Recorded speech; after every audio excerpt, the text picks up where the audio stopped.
Good morning, ladies and gentlemen. I want to welcome you and thank you for coming. I want to express a special welcome to our speakers, some of whom have come from faraway places, to this second Hyman Minsky conference co-organized by the Levy Economics Institute in New York and Economia, Civile, with the support of the Ford Foundation, the Friedrich-Ebert-Stiftung, and Marinopoulos Anonymous Atelier. Many thanks are also due to Chronis Polychroniou for his tireless efforts in dealing with the logistical details here in Athens. And of course, many thanks also to our media sponsors, among which Ethnos, Ημερησία, Ελεύθερος Τύπος, Επένδυση, Κεφάλαιο, Ελευθεροτυπία, Direction, and to Sistotopous, Capital GR and Hit and Run GR. The conference is one of the international activities of the Levy Economics Institute, and specifically of the Institute's research program on monetary policy and financial structure, headed by the Institute's long-time senior scholar, Jan Kregel. Kregel, who was chosen by the President of the United Nations General Assembly's Commission on the Reform of the International Financial Architecture, served as rapporteur, is a close follower of Hyman Minsky's.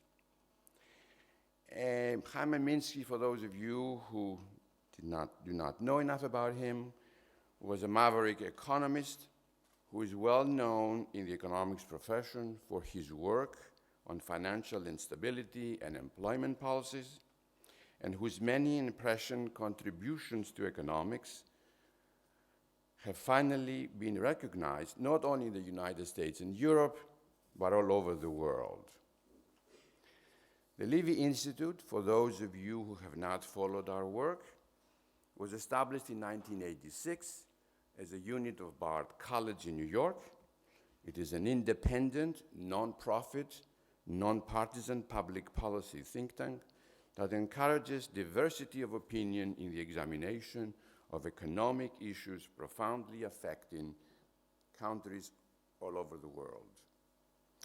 We are concerned with financial instability, the capital development of the economy, growth and employment, the purchasing power of workers, the distribution of income, wealth and well-being, and gender equality.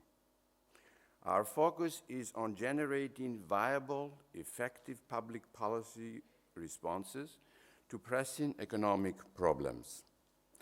In our conferences and other events, we bring together academics, business leaders, policymakers, and concerned citizens to debate and many times to argue against dominant ideas in the hope of serving the public interest. We invite you to take a look at some of our work that has been printed and is available outside on the tables, on topics that on those publications are related to the topics of this conference. And if you don't wish to take paper with you, you can visit our website, where just for statistical purposes, there is a monthly download of more than 750,000 pages per month that are being downloaded. The purpose of this conference is to broaden the discussion relating to the crisis in Greece and the Eurozone to a wider audience interested in understanding the root causes of these crises from the perspective of careful research and analysis, and to consider alternative policies. My colleagues and I have argued as early as 2010 that the diagnosis of the crisis and the corrective actions demanded by the Troika and followed by the 3 successive governments in Greece, were ill-conceived. As we hope to show tomorrow through our specially constructed macroeconomic model for Greece, the prospects for the country will not be very encouraging, despite the incipient recovery, should business continue as usual. The simulated trajectories of the financial balances for the 3 main sectors of the economy for the next 3 years differ significantly from those suggested by the Troika and the Greek government.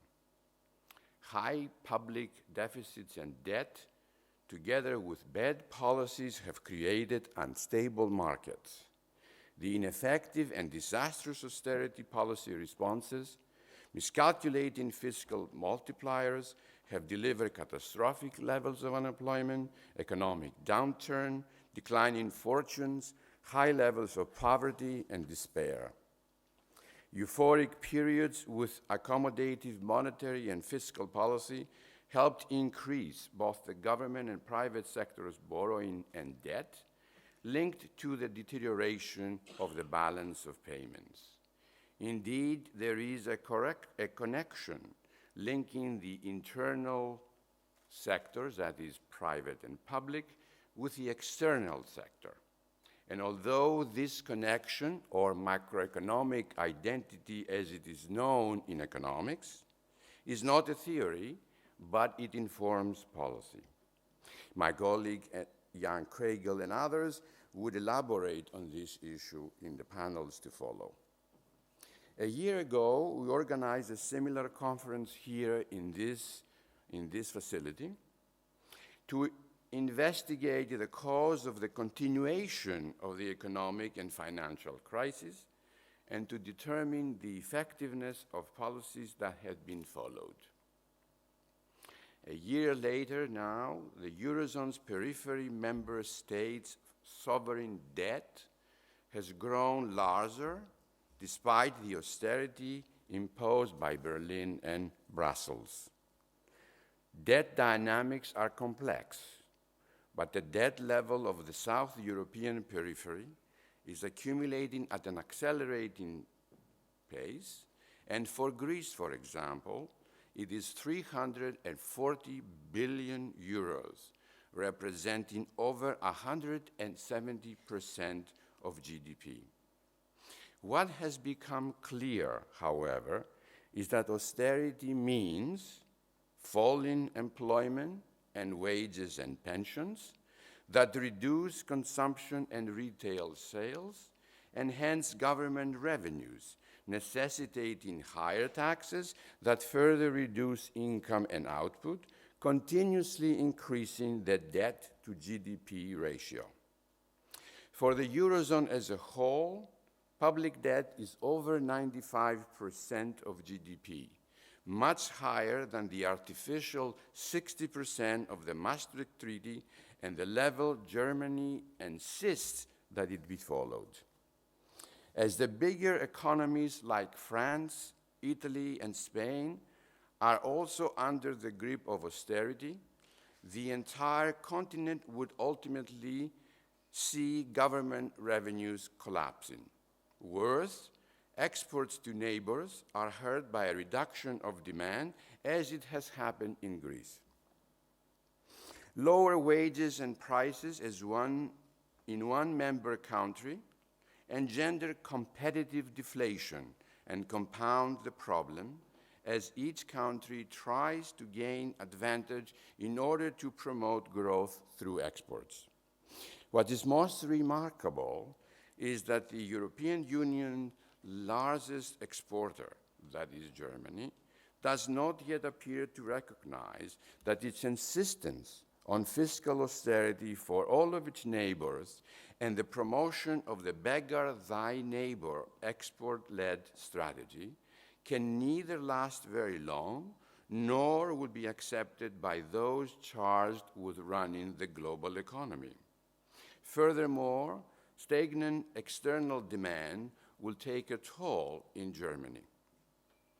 Many, including ourselves, have suggested early on that a union of growth convergence, which is the theme of our conference, requires a mechanism of redirecting demand to the trade deficit nations, for example, by having surplus nations spend euros on direct investment. Such a mechanism could be set up quickly under the aegis of the European Investment Bank.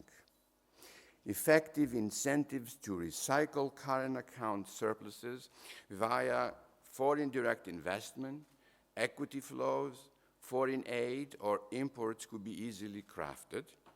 But these suggestions have fallen on deaf ears in Berlin and in Brussels.